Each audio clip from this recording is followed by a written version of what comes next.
রাজাকারের বাচ্চা আপনি রাজাকারের সন্তান আমাকে এই ঘটনা প্রমাণ করার ক্ষমতা সাহস কেউ কোনোদিন পায়নি। বেসরকারি টেলিভিশন চ্যানেল আইতে উপস্থাপিকাকে রাজাকারের সন্তান বলা সেই বিচারপতি মানিক এখন কোথায়? অনেকের মনে প্রশ্ন, কোটা সংস্কার আন্দোলন ইস্যুতে ছাত্র জনতার বিপক্ষে স্পষ্ট অবস্থান নেয়া সাবেক বিচারপতি কোথায় আছেন বর্তমানে? চ্যানেল আইতে আয়োজিত এক টকশোতে আলোচক হিসেবে অংশ নিয়ে বেফাঁস আচরণ করে ছাত্র জনতার তোপের মুখে পড়েন বারবার বিতর্কিত আচরণ করে সমালোচিত হওয়া সাবেক এই বিচারপতি। কোটা সংস্কার আন্দোলন নিয়ে হওয়া সেই টকশোতে আলোচনার এক পর্যায়ে মেজাজ হারিয়ে সঞ্চালক দীপ্তি চৌধুরীর উপর ক্ষিপ্ত হয়ে ওঠেন সাবেক বিচারপতি মানিক। বেশ কয়েকবারই তাকে উপস্থাপিকার ওপর ক্ষোভ ঝাড়তে দেখা যায়। অনুষ্ঠান শেষে স্টুডিও ছাড়ার আগে উপস্থাপিকাকে রাজাকারের বাচ্চা বলে গালি দেন সাবেক এই বিচারক। এই ঘটনার ভিডিও সামাজিক যোগাযোগ মাধ্যমে ছড়িয়ে পড়ে মুহূর্তেই, আর তাতেই সমালোচনার ঝড় বয়ে যায় তার এই আচরণ নিয়ে।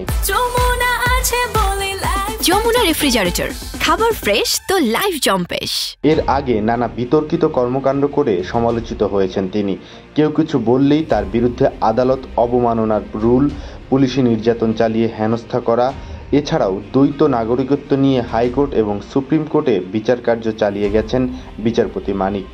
তার গাড়ি ট্রাফিক সিগন্যালে লাল বাতির কারণে আটকে দেয়ায় পুলিশ ও ট্রাফিক সদস্যদের রাস্তায় কান ধরিয়ে উঠা বসা করানোর মতো ঘটনা ঘটিয়েছিলেন বিতর্কিত সাবেক এই বিচারক।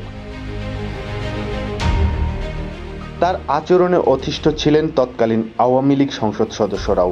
জাতীয় সংসদের স্পিকারের বিষয়ে বিচারপতি মানিক বেফাঁস মন্তব্য করায় তার বিরুদ্ধে সংবিধান লঙ্ঘনের অভিযোগ এনে সংসদ সদস্যরা সুপ্রিম জুডিশিয়াল কাউন্সিল গঠনে সংসদের পক্ষ থেকে রাষ্ট্রপতিকে প্রস্তাব পাঠানোর দাবি করেছিলেন।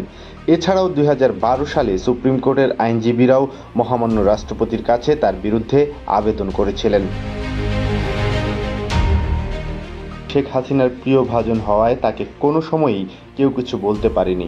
2021 সালে ই-কমার্স প্রতিষ্ঠান ইভেলির সিইও মোহাম্মদ রাসেলকে কারাদণ্ড দেয়া হলে সেই সময় ইভেলির দায়িত্ব দেয়া হয়েছিল এই বিচারপতি মানিককে। অনেকের কাছে বিচারপতি মানিকের সেই সময়ের কর্মকাণ্ড বেশ বিতর্কের জন্ম দিয়েছিল। ফলে 1 বছরের মাথায় ইভেলির দায়িত্ব থেকে পদত্যাগ করতে বাধ্য হন তিনি। বারবার নানা বিতর্কিত কর্মকাণ্ড করে সমালোচিত হয়ে আবার স্বরূপে ফেরত এলেও এবার আর দেখা মিলছে না সাবেক এই বিচারপতির।